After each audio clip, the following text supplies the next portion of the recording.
अस्सलाम वालेकुम दोस्तों, खुशामदीद हमारे चैनल पे।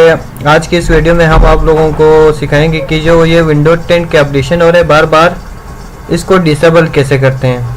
तो सबसे पहले आप जो अपने कीबोर्ड पे ये वाला आइकन है वो +R दबा दें तो आपको ये कमांड आ जाएगा।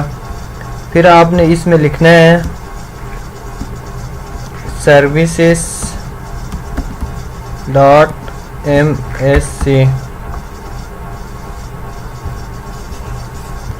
तो ये लिखने के बाद इधर ओके कर दें।